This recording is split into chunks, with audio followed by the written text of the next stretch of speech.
change the country. Let's bring the panel into this. Caitlin Huey-Burns with Real Clear Politics is back.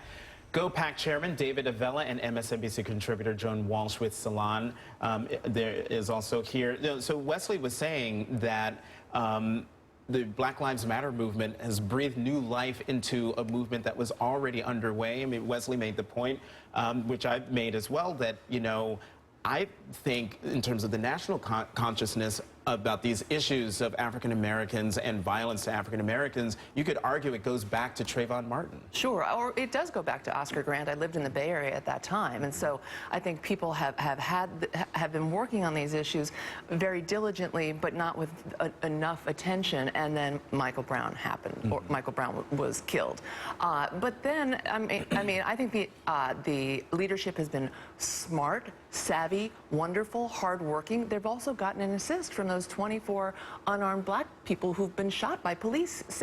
That's 2 a month. It seems like every morning we wake up and there's a new name, there's a new hashtag on Twitter, Christian Taylor. I mean, sadly, that's part of what's fueling it, but I think that it's been going on all the time, but now we have hashtags, we have outrage, we name it, we say their names. I think that's all Black Lives Matter. And the thing that we also have, in addition to the hashtags, we have video for a lot of them. Yes, we and do. over the last year, particularly this past April, it seemed like once a week you had one horrific video after another. And I think if you're a feeling person, if you're a thinking person, if you see a video of someone unarmed being shot and killed, it can't help but rattle your consciousness, no? Right, and I think that's why we've seen some bipartisan effort on this. I mean, at least when it comes to some of the things they've been trying to do in Congress, because criminal justice reform. Criminal justice reform is going to be a big factor, I think, or at least an issue. We've seen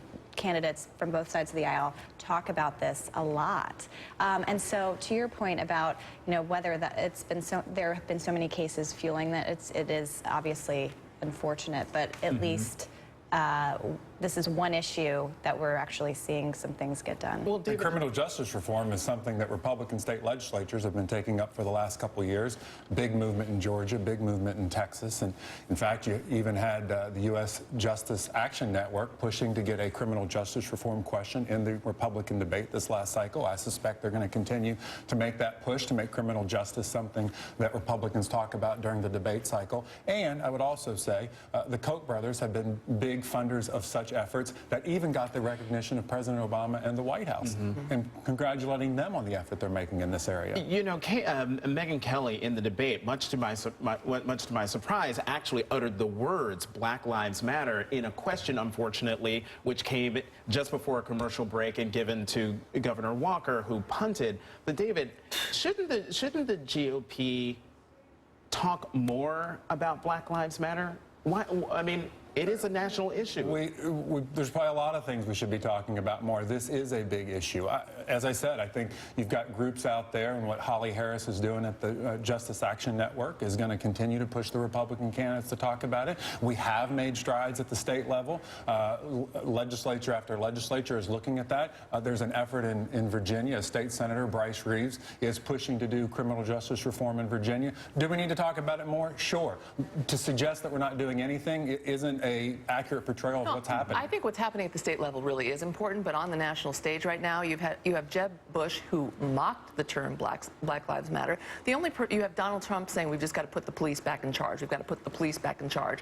And the only person I can think of who's saying anything substantive and, in my opinion, correct is Rand Paul. This is not something that these 17 candidates have flocked to. Now, on the flip side, on the Democratic side, Wesley, I want to bring you into this as well. On the Democratic side, the Black Lives Matter movement is making its presence known very strongly. Where was it? Netroots Nation. Protesters stormed the stage with Governor Martin O'Malley and Senator Bernie Sanders, and then something happened yesterday. As you see in the video here, Senator Sanders was starting to speak, and 2 members of the Black Lives Matter movement approached the stage and got on the podium, and as you can see, we can't hear what they're saying, but you better believe they're probably saying things like Black Lives Matter and talk more about this. But are those protesters making a mistake by yelling at Democrats about this? Wesley.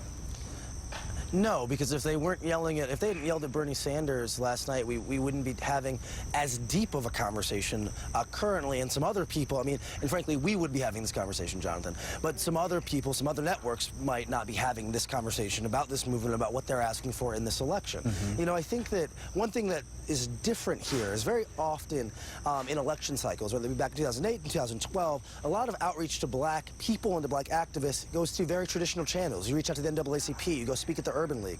This is very different because this is forcing, and these activists are attempting to force these candidates to engage on these issues in a deeper way, asking them specific and pointed questions and trying to project to them that, listen, we're not going to have a behind-the-scenes meeting in private if you're not going to be willing to engage with us in public, and to use the language we want you to use to validate our messaging. Look, at this point in the Democratic primary, we're already seeing the impact. Martin O'Malley, the first major piece of policy he put out was a criminal justice reform policy that he had allowed them to help him craft. Hillary Clinton has had her campaign reach out multiple times and sit down and meet with some of these leading activists. Bernie Sanders reached back out yesterday after this to make sure that he could get back into the good graces of some of these activists. And so it's certainly impacting the Democratic race, and it's changing the way these candidates are interacting with this